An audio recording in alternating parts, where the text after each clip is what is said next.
Hai, gue Dia. Video ini akan panjang. Gue nggak tahu berapa lama, tapi baterai gue tinggal 20%. Jadi, ya, gue akan bikin video secepat mungkin yang gue bisa. Tapi ini akan panjang, gitu. Oke. Jadi, gue dari kemarin pengen bikin video, entah itu video YouTube atau video materi gitu. Jadi rencananya gue mau bikin kursus human design, tapi entah kenapa gue masih belum bisa fokus gitu. Dan gue mau bikin konten YouTube pun juga gue bingung mau jelasin apa, karena bias algoritmanya itu luar biasa sekali, guys. Maksudnya adalah gue mau merespon apa yang gue terima di sosial media gitu. Cuma menurut gue nggak begitu bijaksana kalau gue bereaksi terhadap apa yang gue terima. Jadi gue masih mencari-cari gue pengen ngomongin tentang apa gitu. Dan akhirnya hari ini sebenarnya udah ganti hari sebenarnya. Tengah malam udah ganti hari, tapi gue sebut aja hari ini ya. Jadi hari ini gue ngambil jeda untuk tidak aktif dalam bersosial media. Konten-konten yang gue tontonin pun juga gue nggak langsung klik gitu aja, nontonin langsung begitu aja. Jadi gue banyak jauh dari HP, gue banyak menghindari kontak dengan HP. Gue ngecek HP pun, ngecek sosmed pun juga karena ada muscle memorinya gitu kan. Tangan gue langsung pilihnya adalah sosial media, jadinya nggak apa-apa. Yang penting gue nggak langsung reaktif untuk engage dengan sosial media gitu. Dan gue kepikiran daripada gue ngomongin tentang sosial medianya, isi dari sosial medianya itu, kenapa gue nggak menjelaskan tentang behind the scene dari sosial medianya. Sebenarnya dari tahun lalu gue pengen nulis buku tentang sosial media dan algoritmanya. Cuma karena gue keterbatasan dalam mencari bukti, mencari teori-teori, dan membuat apa yang pengen gue tuliskan itu adalah sesuatu yang bisa dibuktikan gitu. Karena kan buku kan itu bisa panjang kan umurnya. Jadi gue nggak jadi nulis buku tentang sosial media dan algoritmanya. Tapi gue masih berpegang pada apa yang pengen gue sampaikan di buku itu gitu. Jadi daripada gue simpan sendiri dan gue makin kesini ngelihat makin parah gitu kan, orang-orang tuh makin kebawa arus sama algoritma dari sosial media. Jadi gue akan sharing tentang algoritma sosial media, terutama yang belakangan dari tahun 2020 ke sini makin jelas polanya gitu. Gue akan tampilin bagan di sini nih, dan bagan ini akan terus ada sampai akhir video. Nggak akhir banget sih, di akhir gue pengen ngasih tahu sesuatu gitu, intisarinya. Nah, di bagan ini sederhana banget, cuma bagan fan, diagram fan dengan kotak yang ada tulisan-tulisannya gitu. Paling di luar kotak itu adalah third party, di kotaknya itu adalah platform, di dalam platform itu adalah user, dan user itu dibagi dua menjadi audience sama kreator. Dan irisannya dari kreator dan audience itu adalah konten. Gue mau menjelaskan bagaimana algoritma sosial media itu menilai bagaimana cara mainnya gitulah istilahnya gitu. Dan cara mainnya itu adalah dengan algoritma itu menilai setiap aspek yang ada di sini gitu, di bagan ini gitu. Dan semuanya penting termasuk third party. Mungkin agak serem third party, cuma gue akan coba jelasin yang lebih masuk akal lah gitu. Nah, platform ini sosial media umum pada umumnya. Platform ini punya rulesnya sendiri, punya algoritmanya sendiri, punya cara menilainya sendiri. Tapi menurut gua algoritmanya itu sama gitu. Kalau dari keilmuan komputer itu sebenarnya bukan algoritma itu salah satu bentuk sederhananya, paling sederhananya namanya algoritma. Tapi kalau di sosial media itu namanya machine learning gitu. Gue pernah menelusuri sejarahnya kayak gimana sampai ujuk-ujuk dia bisa bikin machine learning gitu. Kalau teman-teman nggak familiar dengan machine learning, teman-teman tapi familiar dengan AI. Basically dasarnya sama AI sama machine learning itu. Jadi tapi gue akan sebut algoritma aja untuk teman-teman bisa nangkep gitu yang gue maksud apa.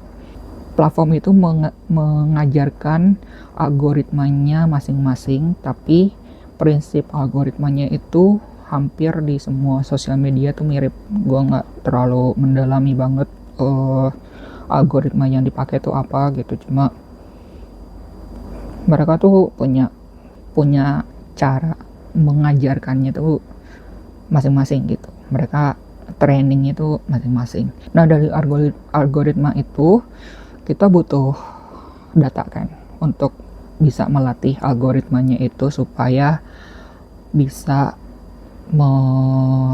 memperkirakan sesuatu gitu. Dan beberapa bagian aspek data yang dipakai itu ada yang keluar third party, ada yang dari dalam, dari usernya itu sendiri gitu. Kalau yang keluar biasanya based on kerjasama gitu, berdasarkan kerjasamanya itu bisa ke beberapa layanan di internet gitu kan. Contohnya kayak Instagram ke Google, bagaimana Google itu bisa mengindexing Instagram. Jadi kalau kalian mau search sesuatu Instagram itu kalian bisa pakai Google gitu.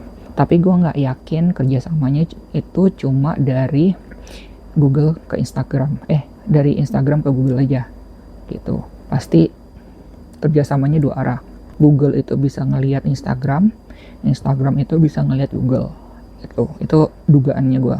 Makanya kenapa kalau teman-teman nyari di Google, kemungkinan besar Instagram kalian akan ngikutin apa yang kalian cari di Google gitu.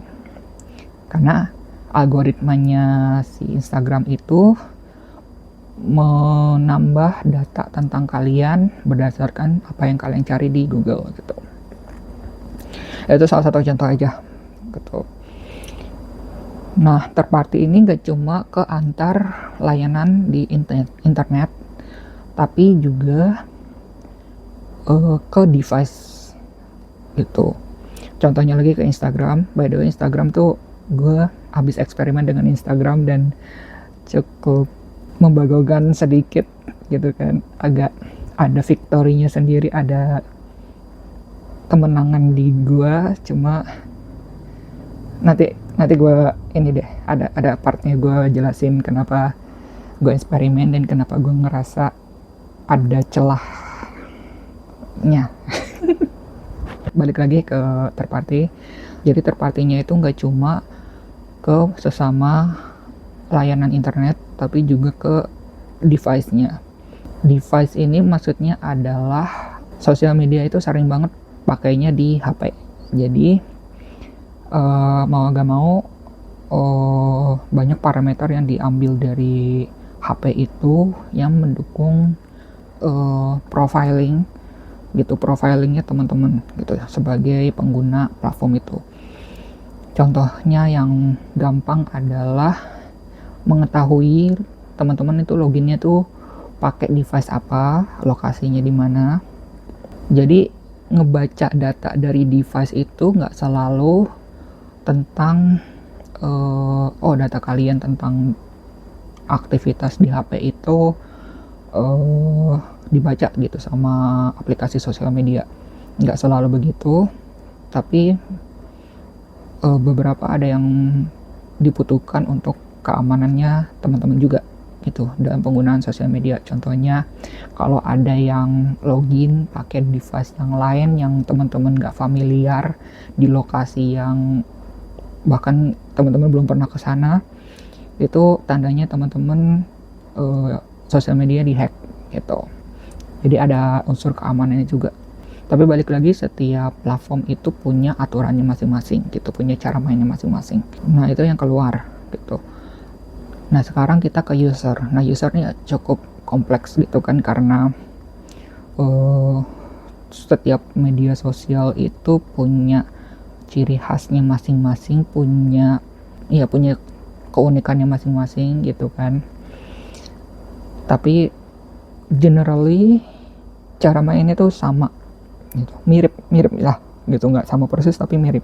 Nah untuk ini gue akan kasih contohnya Instagram karena Instagram itu cukup unik ya.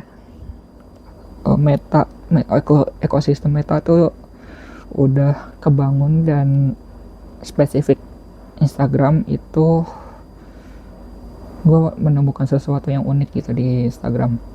Jadi ketika kita login itu ya kita sebagai user biasa, cuma karena produknya itu kayak customer to customer, kayaknya gitu, kelihatannya customer to customer, jadinya kita user, dan kita user sebagai supplier, dan kita user pun juga sebagai demand-nya gitu.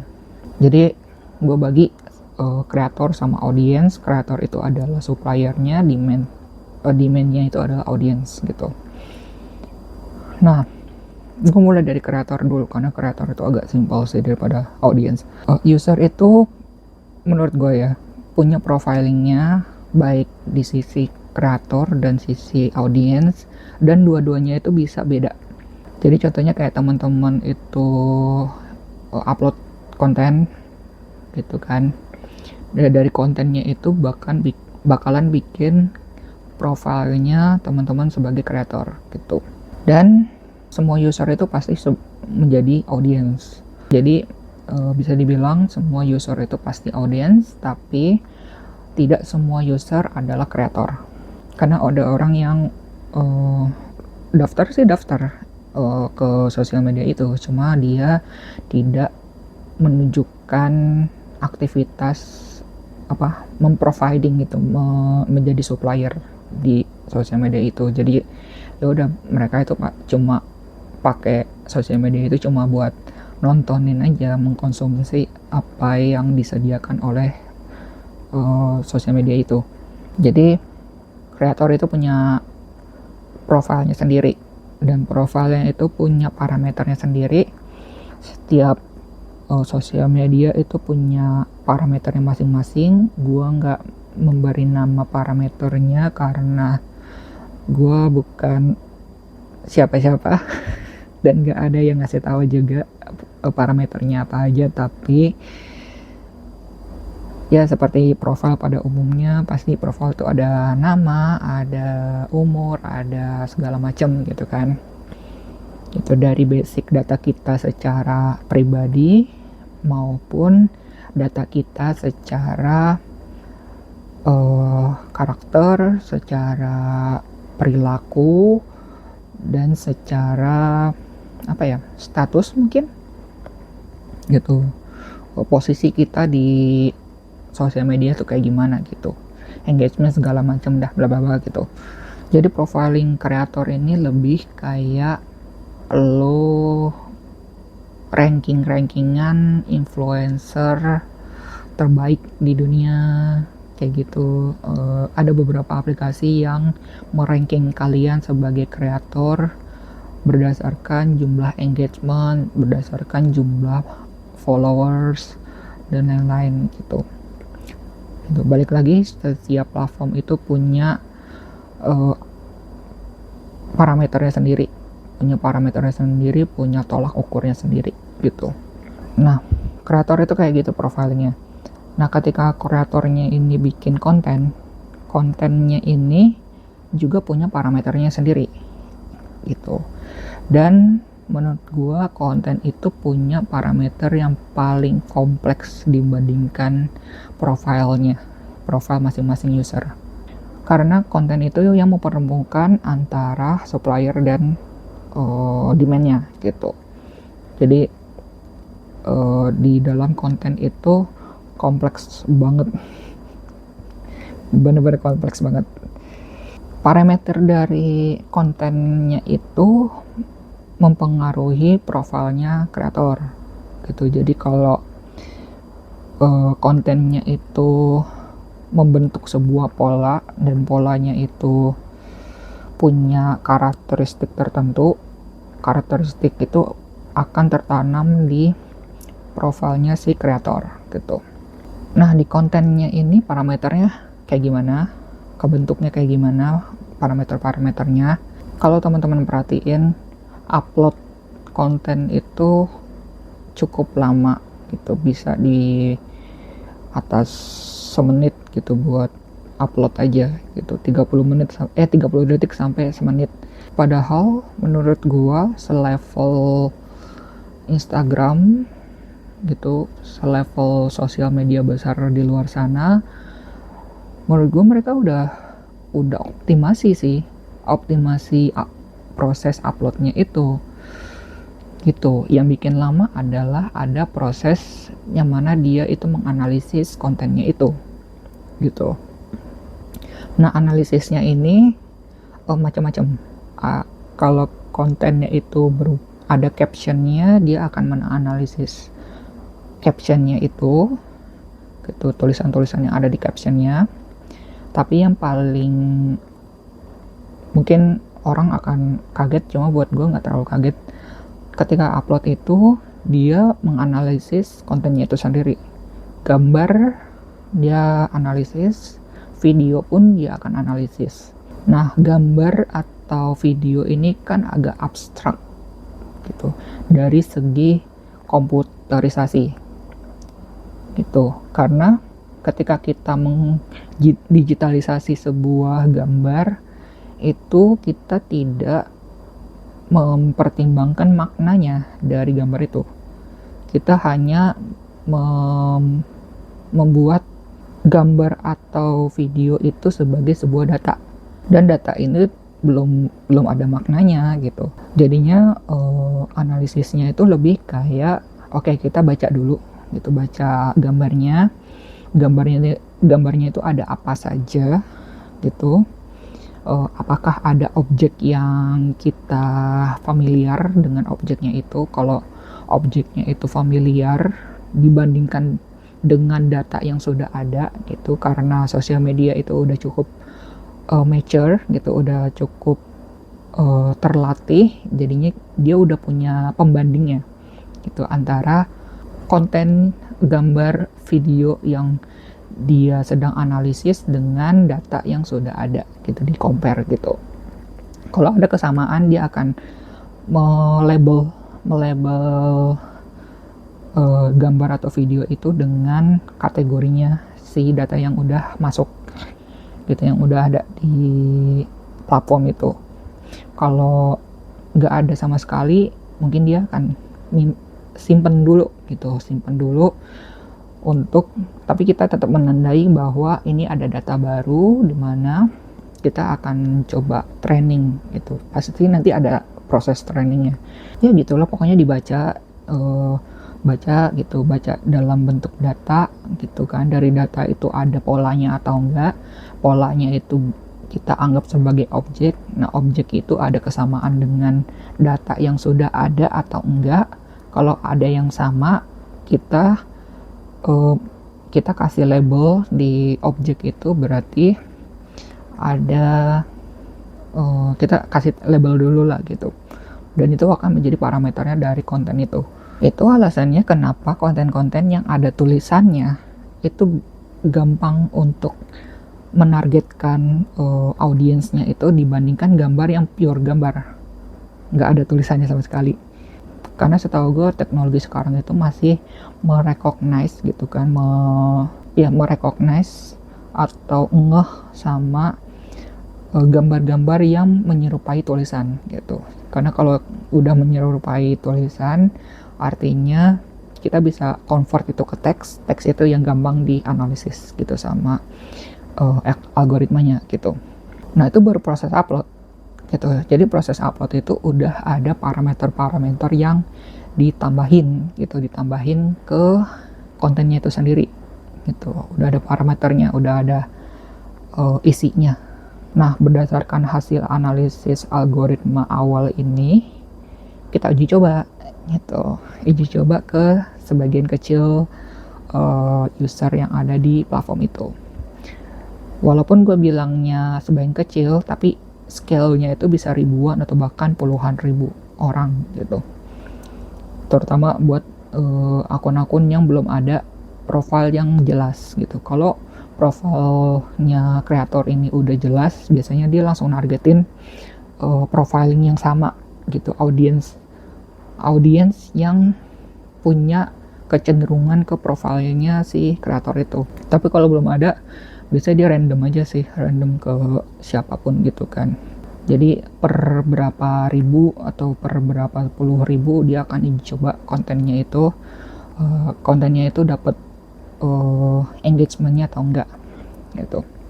Nah selama ditonton sama audience, nanti bagian audience akan gue jelasin juga tentang konten ini. Konten itu setiap aktivitas dari audience itu akan menjadi tambahan data untuk konten ini. Jadi setiap ditonton konten ini, algoritmanya itu selalu evaluasi gitu. Setiap ditonton evaluasi, tonton evaluasi, dan itu prosesnya terus menerus gitu, nggak berhenti. Tonton, datanya udah dapet, datanya itu dievaluasi gitu. Dan setelah dievaluasi, kita lakukan lagi penyebarannya itu berdasarkan data terakhir gitu. Pokoknya prosesnya gitu aja lah, tonton evaluasi. Jadi kalau konten itu sebenarnya ya parameternya ngikutin audiensnya aja sih gitu. Tapi arahnya gitu, audiens itu ada aktivitas dengan kontennya, ada interaksi dengan kontennya itu membentuk pola, dan polanya itu akan menambah profilnya si kreator itu gitu. Sekarang lanjut ke audiens. Nah ini audiensnya nih pasarnya nih. Audiensnya pasarnya nih. Nah audiens ini gue bagi sebagai dua, audiens baru sama audiens lama gitu. Seperti gue bilang, user itu pasti akan menjadi audiens. Gue mulai dari audiens baru dulu, karena kalau audiens lama gue punya pengalaman pribadi sendiri gitu. Nah kalau audiens baru ini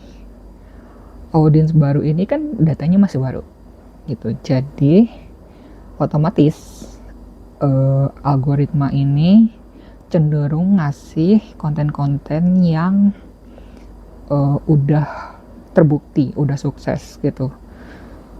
Karena target platform ini ke audiens baru itu adalah membuat audiens baru ini nyaman dengan platformnya gitu. Jadi konten-konten yang dikasih itu adalah konten-konten yang udah terbukti banyak interaksinya gitu, engagementnya cukup tinggi.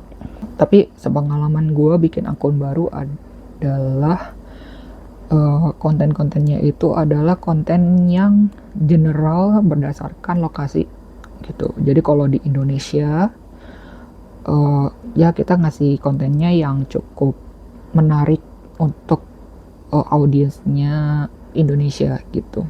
Karena audiens baru ini belum punya profilnya gitu, selain data-data yang diambil dari device atau beberapa third party lah begitu, pokoknya dari third party-nya itu. Jadinya ya dicocokinnya tuh secara general gitu aja. Jadi karena audiens baru ini cenderung lebih sering dikasih konten-kontennya udah rame istilahnya gitu. Jadinya ya audiens baru ini akan nontoninnya konten-konten yang rame.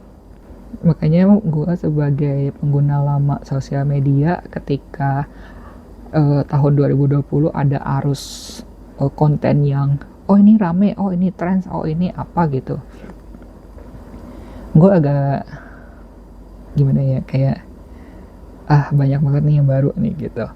Definisi gue tren itu beda sama definisi tren yang terjadi di 2020. Dan sayangnya ada beberapa kreator yang menganggap oh ternyata di 2020 ini sukses nih.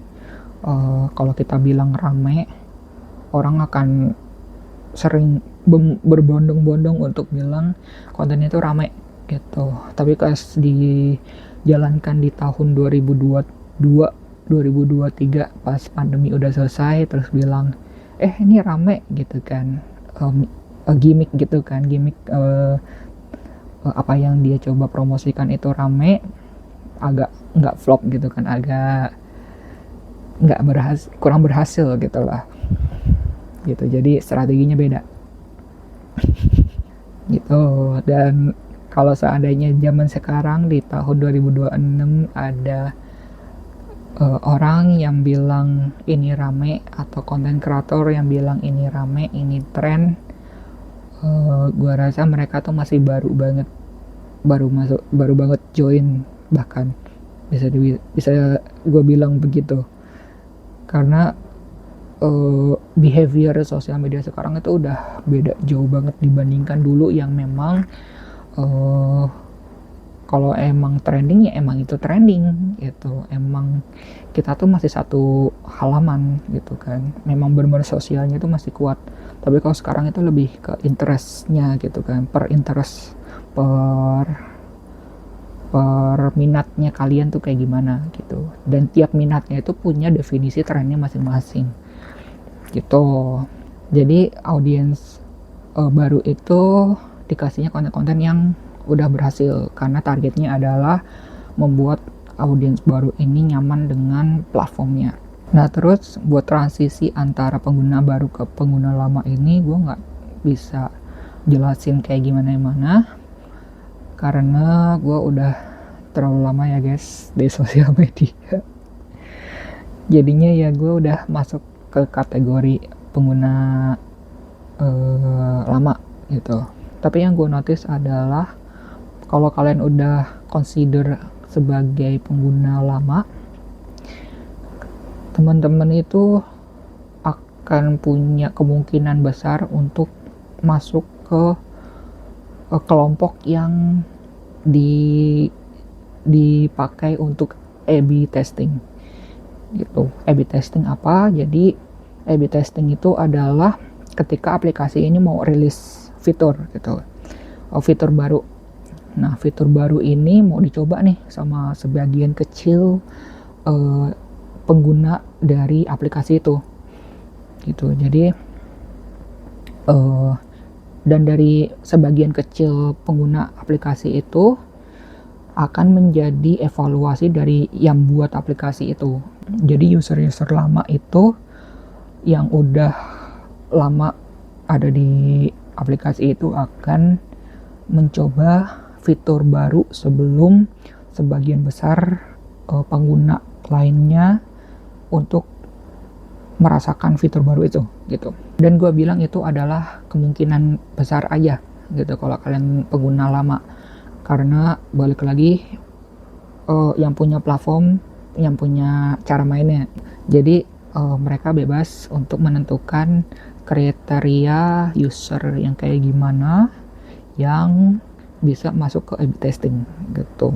Gue termasuk orang yang masuk A/B testing untuk beberapa hal. Jadinya ketika orang itu ngeh kayak ini ada yang berubah ya gitu kan, konten-konten yang kayak gitu, kayak ini di Instagram ada yang berubah ya gitu, terus nanti di komennya itu ada bilang kok gue nggak dapet gitu, iya gue dapet gitu kan. Nah itu kalau udah ada kayak gitu itu berarti A/B testing, lagi A/B testing mereka gitu.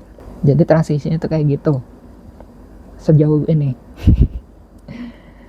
Nah kita masuk ke pengguna lama. Tuh, awalnya tadi pengguna lama tuh gue mikir kayak, oh ternyata A/B testing aja. Kita udah punya profilnya gitu kan sebagai seorang audiens gitu kan, kita udah punya interest kita kemana aja, perilaku kita kayak gimana, terus beberapa analisis yang mungkin kelihatannya nggak berhubungan dengan aktivitas di sosial media, tapi itu sangat-sangat menentukan strategi dari algoritma untuk ngasih konten ke kita. Balik lagi contoh ke Instagram, ketika kita buka Instagram itu, ketika disajikan konten pertama di paling atas itu apa, itu sebenarnya Instagram itu langsung ngecekin gitu, udah langsung memantau gitu kan, ini lu tertarik apa enggak, terus apakah lu tertarik untuk scroll atau enggak, terus apakah lu, pokoknya banyak banget aspek yang diukur gitu sama Instagram gitu. Gua ngomongnya ini hanya observasi aja by the way. Jadi apa yang gue ucapin ini hanya hasil observasi aja. Makanya kenapa gue bilang tadi konten itu sebenarnya parameternya itu banyak banget gitu. Karena pas kontennya itu, bahkan gue mikir kayak konten itu kalau udah ada di layar kita itu sedang ada timernya, itu udah dijalanin gitu, timer untuk ngecek kayak berapa lama kita ngelihat konten itu, terus itu dari durasi kita ngeliat konten itu sampai interaksi kayak scroll sedikit aja, itu udah gue ngerasa kayak itu dipertimbangkan juga gitu. Pokoknya behavior atau perilaku kita di sosial media itu juga dihitung gitu sama sosial media itu sendiri gitu, sama platformnya. Tadinya gue mikir kayak pengguna lama cuma dapet A/B testing aja, cuma kemarin gue eksperimen, sebenarnya bukan eksperimen, observasi gitu. Cuma karena gue objek observasinya, jadinya gue kayak eksperimen gitu. Jadinya gue observasi kebiasaan gue gitu kan, behaviornya gue, dan kemarin itu kelihatan banget bedanya menjadi pengguna lama. Gue gak tahu dengan pengguna Instagram yang lain, specifically di Instagram, gue gak tahu teman-teman kayak gimana. Cuma kalau gue kemarin itu gue ngeh bahwa konten yang gue tonton, konten yang gue konsumsi itu ada porsi konten-konten yang diuji coba. Jadi kan tadi yang gue bilang konten itu udah ada penilaian awalnya gitu kan, dari penilaian awalnya itu dicocokin nih sama profilnya gue. Oh ternyata cocok nih, ya udah ditampilin nih kontennya gitu. Nah pas ditampilin kontennya, gue yang pengguna lama yang udah profilnya kuat gitu, reaksi apapun yang gue lakukan di konten itu menentukan hasil uji cobanya itu. Gue rasa kayak gitu sih gitu. Karena kemarin tuh pas gue ngeh gitu, gue ngeh banget gitu, tiba-tiba gue sadar kayak ini konten kenapa baru banget diupload dikasih ke gue gitu kan. Biasanya tuh gue dapat kontennya tuh yang udah ada engagementnya sedikit gitu, tapi ini bener-bener pure, gak ada komen, gak ada like, gak ada share, gak ada save bahkan gitu. Dan pas gue lihat deskripsinya dia baru diupload beberapa menit yang lalu gitu. Dan gue dapet konten itu pun juga jumplang karena gue lagi eksperimen dengan konten dengan tema yang tidak biasanya dengan profilnya gue gitu. Profil gue sih gue ngerasa kayak gue lebih chill gitu kan, gak banyak ketakutan, gak ada fear mongering-nya gitu.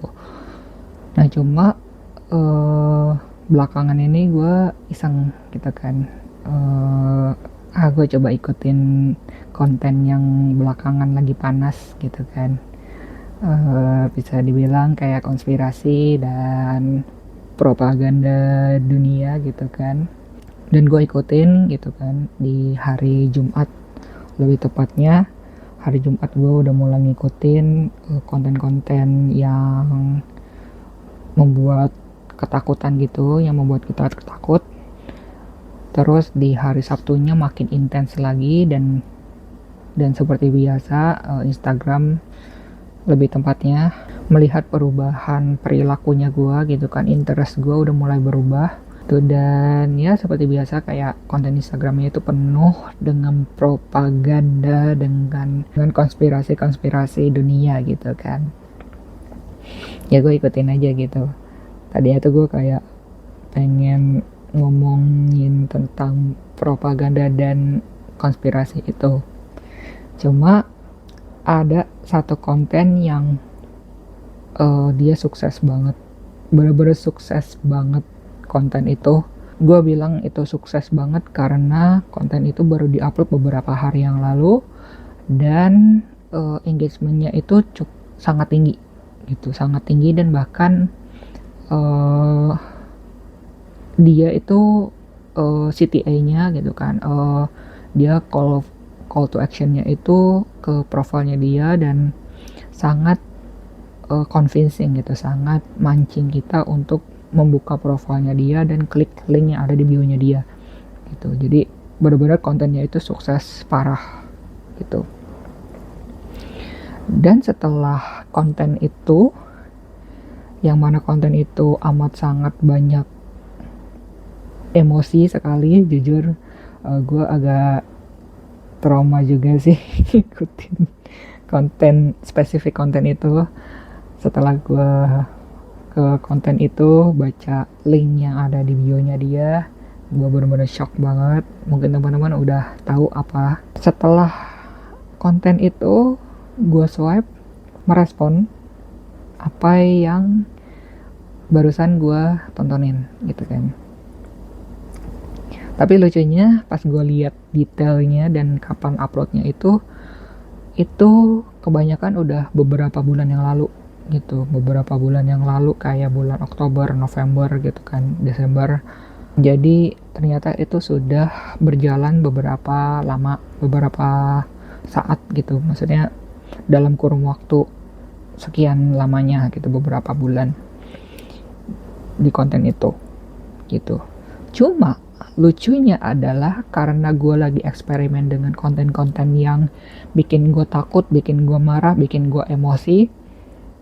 Terus gue scroll, tiba-tiba muncul konten yang tipikalnya gue, profilnya gue yang chill, terus yang pokoknya gue pasti tertarik dengan konten itu. Cuma masalahnya adalah pertama itu jomplang banget gitu. Yang satu bikin gue takut, yang satu bikin gue tenang. Itu pertama. Yang kedua, konten itu adalah konten uji coba. Dan gue taunya adalah dari waktu uploadnya itu beberapa menit yang lalu, dan engagementnya itu bener-bener kosong banget. Nggak ada like, nggak ada komen, nggak ada share, nggak ada save. Bener-bener kosongan. Dan baru diupload gitu. Dan awalnya kayak gue ngeh kok ini ada konten itu gitu. Dan pas gue scroll lagi, balik lagi, kontennya itu konten yang bikin gue takut, bikin gue emosi, dan di waktu yang sudah lama. Tapi nanti lanjutannya lagi konten yang testing lagi, kontennya lagi di training lagi, konten yang tenang, konten yang engagementnya nggak ada gitu, ada sedikit satu gitu, bener-bener satu doang, tapi literally itu kosongan dan baru diupload gitu. Dan gue udah mulai curiga nih, kayak nih ngapa ini kenapa gitu, kok tiba-tiba di tengah algoritma itu ngikutin aliran kayak sequence dari konten itu, di tengah-tengah masih merekomendasikan konten yang sesuai dengan profilnya gue, tapi dalam kondisi kontennya itu adalah konten yang masih lagi di training gitu, untuk menentukan apakah konten ini pantas untuk disebarkan atau enggak gitu kan, ngasih nilai ke kontennya itu. Dan gue scroll lagi masih konten yang bikin gue takut, udah mulai agak muak gitu kan, ini konten kenapa bikin gue emosi sih gitu kan. Gue keluar, gue ke settingan, dan gue kasih tahu ke Instagram ada satu kata yang sama semua gitu kan dari konten-konten yang bikin gue takut itu, dan gue tulis kata yang diblokir gitulah gitu, disensor kata itu spesifik kata itu. Terus gue balik lagi ke video pendek yang di Instagram. By the way, gue agak mikir tadi kenapa Instagram itu nyebut video pendeknya itu Reels. Agak konspirasi juga sih, cuma gue tiba-tiba kayak mikir Reels is not real gitu, Reels is not real. Yang mana gue ngerasa Instagram itu pengen bilang bahwa video pendek itu adalah sebuah realitanya kita gitu. Jadi entah kenapa muncul di otak gue Reels it not real gitu, Reels it not real. Anyways, gue balik lagi ke video pendek itu kan, masih konten-konten yang bikin takut dengan spesifik kata yang gue sensor gitu. Jadi ketika kita bilang ke Instagram kata ini jangan ditampilin dong gitu, itu nggak langsung mengubah algoritmanya gitu. Bahkan setelah scroll beberapa kali pun kata itu tuh masih dimunculin gitu. Tapi tetap aja setelah takut tiba-tiba tenang, kontennya tenang dan engagementnya tuh kecil gitu. Takut, engagementnya kecil tapi kontennya tenang gitu. Dan itu sangat kontras banget, bikin gue mau istirahat gitu. Untungnya pas gue menyadari itu tuh tengah malam gitu, pas gue mau tidur besok paginya kepala gue sakit. Maksudnya tadi pagi kepala gue tuh sakit, dan gue memilih untuk ngasih jarak sama sosial media. Dari situ tuh gue punya hipotesis kalau audiens lama itu bisa menentukan konten itu bisa lanjut apa enggak gitu. Ini gue ngomongnya Instagram ya gitu. Jadi audiens lama itu bisa jadi penentu konten itu, bisa ngasih nilai dengan bobot yang lebih besar dibandingkan audiens baru gitu. Persentase penilaian kita itu bisa mempengaruhinya tuh lebih besar daripada audiens baru gitu, pengaruh dari audiens baru itu.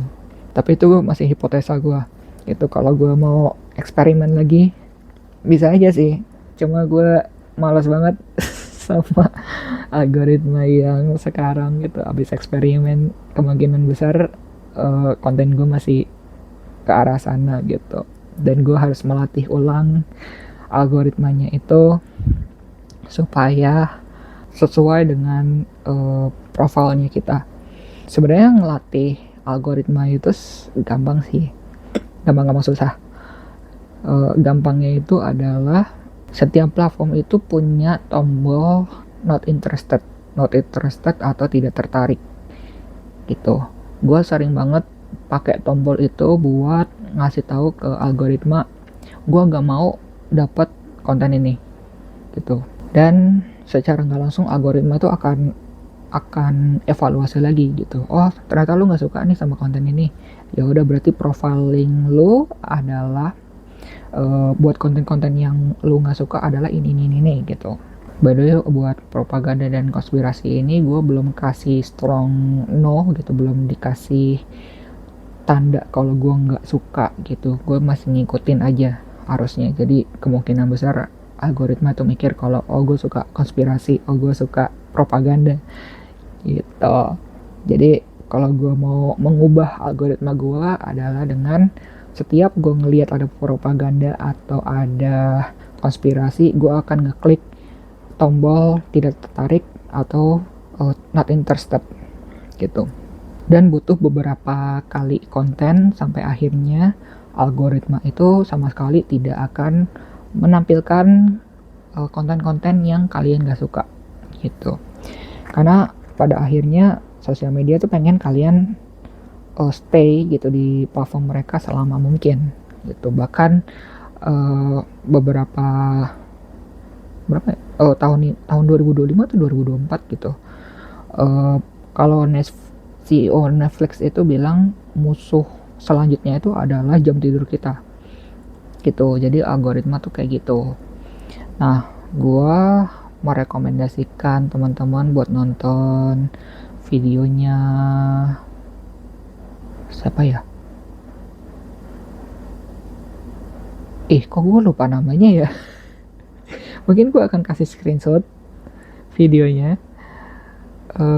Dia lagi S3 mengembangkan teori mengenai sosial media gitu kan. Dan menurut gue dia itu teorinya dia itu cukup masuk akal gitu, masih sama gitu. Bahkan pas dia ngejelasin bagaimana algoritma bekerja itu gue setuju sama dia gitu. Jadi ya tonton di situ gitu kalau teman-teman mau mengubah algoritma gitu kan, bagaimana algoritma ini mempengaruhi sebuah masa.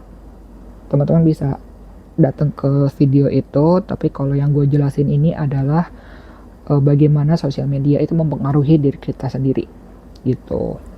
Nah, balik lagi ke eksperimen gue tadi sempat bilang kalau gue ada victory-nya sedikit gitu, ada kemenangan sendiri, ada celahnya gitu.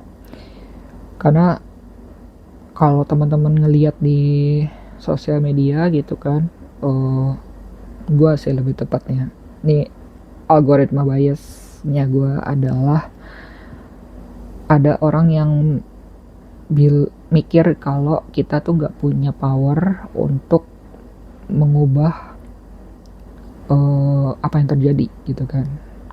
Propaganda dunia itu udah begitu membentuk kita gitu, sampai akhirnya kita tuh sadar ada yang salah nih, cuma kita nggak tahu gimana caranya mengubah kesalahan itu, karena kita nggak ngerti apa yang salah gitu. Teman-teman bisa cari gitu kan propagandanya tuh kayak gimana. Banyak banget opini di luar sana yang punya teorinya masing-masing, tapi kalau gue sendiri, gue masih ada moralnya dikit sih, masih memegang sebuah moral gitu yang gue anut sendiri gitu. Maksud moral itu adalah kebenaran yang gue pegang adalah kita adalah ciptaannya yang maha kuasa. Kita adalah ciptaannya yang kuasa. Dan sebagai ciptaan yang kuasa ini, derajat kita tidak akan pernah lebih tinggi daripada pencipta kita. Prinsipnya kayak gitu. Dalam sejarah ada yang mencoba melawan itu gitu kan, menganggap bahwa yang kuasa itu nggak ada gitu. Gue lupa filosof siapa gitu yang bilang kalau Tuhan itu nggak ada, tapi nggak lama filsuf itu meninggal gitu. Walau alam gitu. Jadi kalau gue sebagai muslim, gue percaya ada Allah gitu. Tapi yang beragama lain pun juga silakan percayanya kayak gimana, tapi akan ada entitas yang lebih besar daripada kita, yang maha kuasa gitu. Prinsip itu sebenarnya bisa kita terapkan juga dengan teknologi gitu, karena teknologi ini adalah ciptaannya kita gitu. Hasil pemikirannya kita membentuk sebuah teknologi gitu. Jadi berdasarkan prinsip yang gue pegang itu, teknologi itu derajatnya itu tidak akan lebih tinggi daripada kita gitu sebagai manusia. Jadi seharusnya kita itu tahu celah dari teknologi itu sendiri gitu, karena kita yang ngebuat teknologinya itu gitu. Nah, celah yang gua temukan itu adalah kalau teknologi itu ya wujud duniawinya aja gitu. Jadi teknologi itu emang apalagi yang sekarang itu AI itu dia bisa mempengaruhi kita dari berbagai sisi, tapi pengaruhnya itu lebih banyak yang ke duniawi gitu. Maksudnya adalah mungkin teknologi yang sekarang gue akan belak-belakan ngomongnya AI. Sebenarnya gue agak kurang setuju, tapi gue akan bilang AI. AI itu mempengaruhi cara pikir kita. AI itu bisa mempengaruhi emosi kita gitu. Sosial media bisa mempengaruhi emosi kita. Sosial media itu bisa mengubah pemikirannya kita gitu. Cara pandang kita, cara mindsetnya kita gitu kan. Pokoknya teknologi itu bisa mempengaruhi kita gitu. Tapi kita sebagai manusia punya banyak potensi gitu, banyak potensi yang melebihi duniawi gitu. Potensinya itu salah satu yang gue temukan adalah kita itu adalah jiwa yang ada di tubuh ini gitu. Agak abstrak sih. Kalau di Islam itu namanya ruh gitu. Jadi yang Maha Kuasa Allah itu nurunkan ruh ke tubuh ini sehingga ruh kita itu atau jiwa kita itu bisa berinteraksi di dunia ini gitu lewat tubuh yang kita punya sekarang. Nah, dimensi jiwa atau ruh ini tuh udah lama gak digubris gitu, udah lama gak diperhatikan, karena ya kita ya tinggal di dunia itu ya udah kita menjalankan apa yang ada di dunia gitu. Cuma ruh ini atau jiwa ini sebenarnya bisa punya potensinya tuh lebih dari apa yang di dunia ini gitu. Gue bisa bilang jiwa ini tuh bisa melintas dimensi gitu. Mungkin teman-teman yang nonton sore itu akan ngerti maksud gue apa. Jiwa ini tuh bisa melintas dimensi gitu. Mungkin secara fisik itu kita tidak bisa melintas beberapa dimensi, tapi kalau di sore beda. Jiwa kita ini bisa melintas dimensi gitu, bisa melintas waktu, bisa melintas ya pokoknya dimensi lah gitu. Nah, potensi kita bisa melintas dimensi itu belum ada yang mengajarkan gitu, belum ada contoh, contoh ada cuma belum ada yang bisa membagikan pengalamannya dia melintas dimensi gitu. Dan gue menjelaskan jiwa yang melintas dimensi itu agak sangat-sangat abstrak banget gitu, tapi kalau gue bilang spiritual mungkin bakalan kebayang gitu. Kalau di Islam kayak Isra Miraj gitu, gue merasa Isra Miraj itu jiwa yang sedang melintas beberapa dimensi gitu. Banyak orang yang membahas jiwa yang melintas dimensi itu kayak spiritual gitu, perjalanan spiritual gitu. Walaupun kita mempelajari gitu, terutama yang kaum muslim, cuma di eranya kita tuh untuk menjelaskan spiritualitas itu agak apa ya, belum ada yang sharing kayak perjalanan spiritualnya itu kayak gimana gitu. Sebenarnya tadi tuh gue ngeliat ada konten yang mana dia itu ngejelasin bahwa ada event di salah satu tempat dimana eventnya itu kita bermeditasi bareng gitu. Jadi uh, sebanyak berapa ribu orang gitu ya, berapa ribu orang gitu ngumpul semuanya, kita cuma meditasi aja, bener-bener meditasi selama berapa menit gitu, berapa menit atau berapa jam gitu.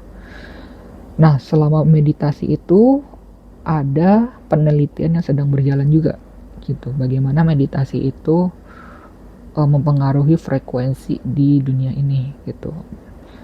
Berdasarkan alat yang mereka uji, frekuensi apa gitu gue lupa, ketika meditasi itu berjalan, ternyata frekuensi yang diciptakan oleh orang-orang yang meditasi ini dengan frekuensi yang terjadi di komputer itu bisa nyambung kayak gitu.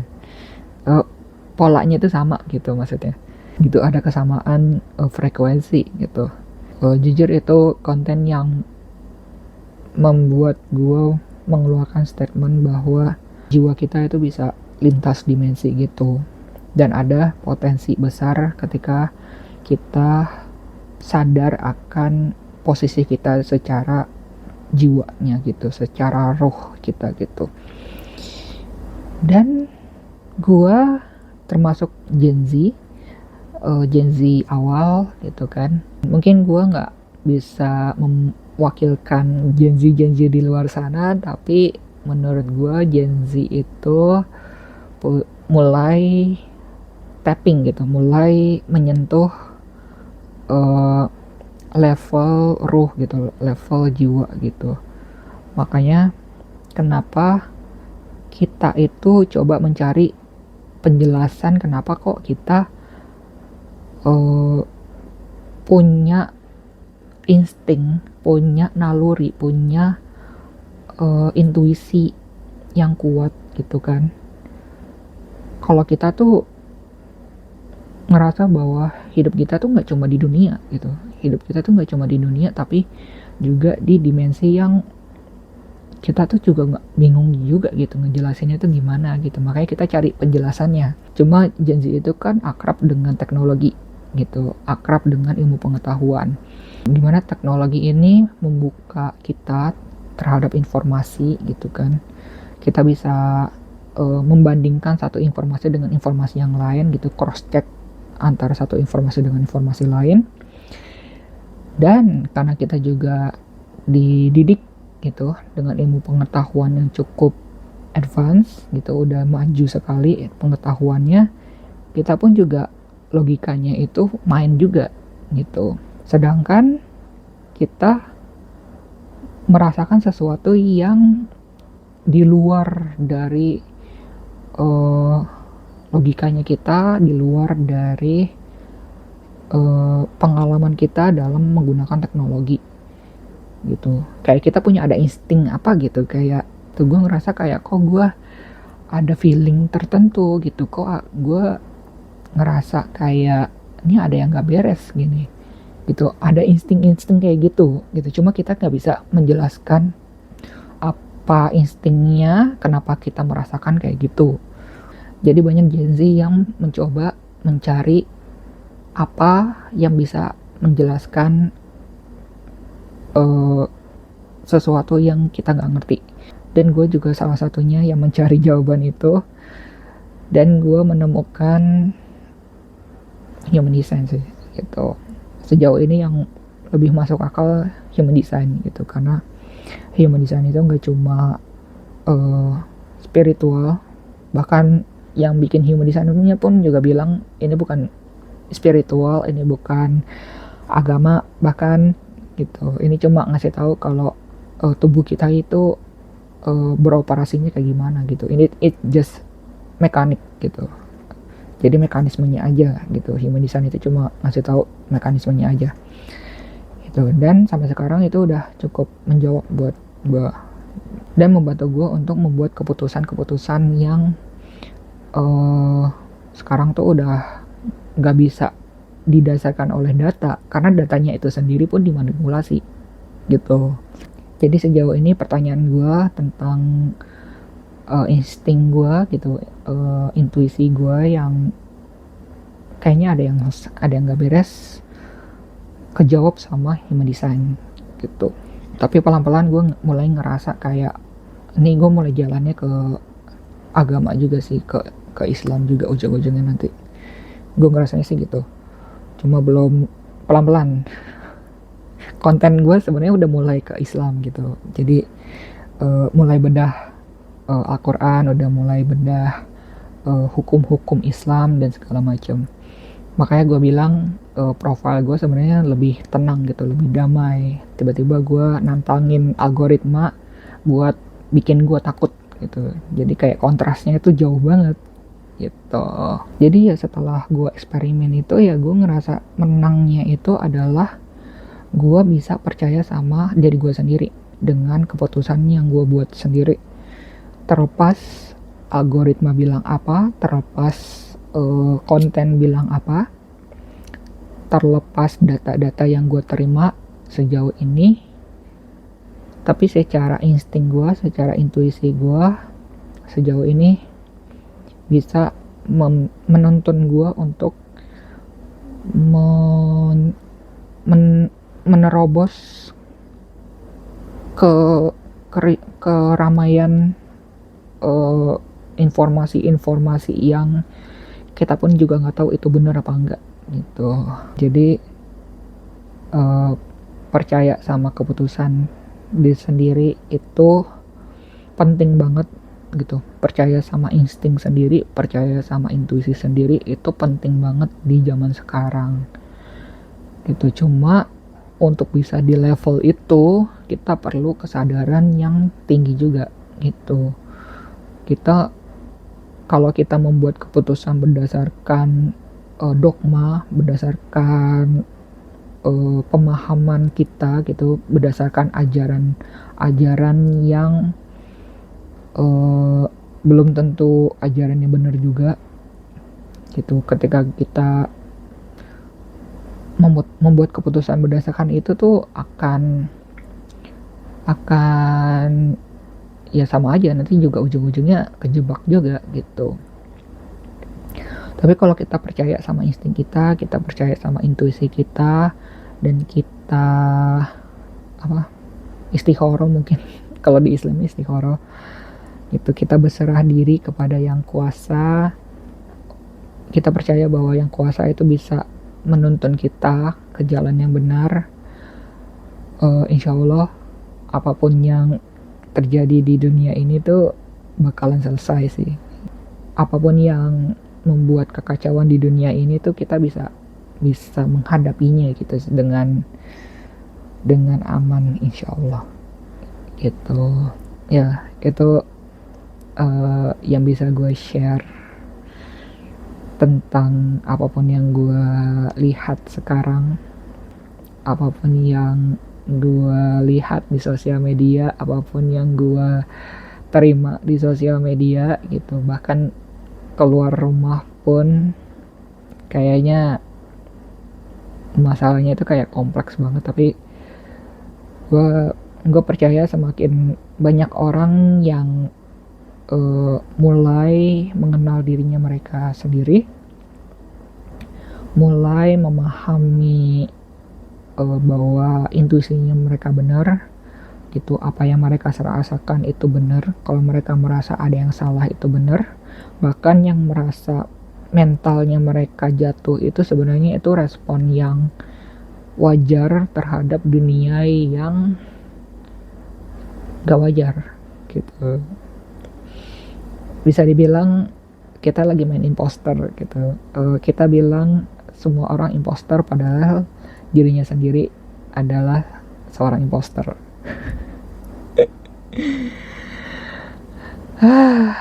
Panjang banget videonya, udah ya. Ya udah. Thank you for watching. See you next video. Bye bye.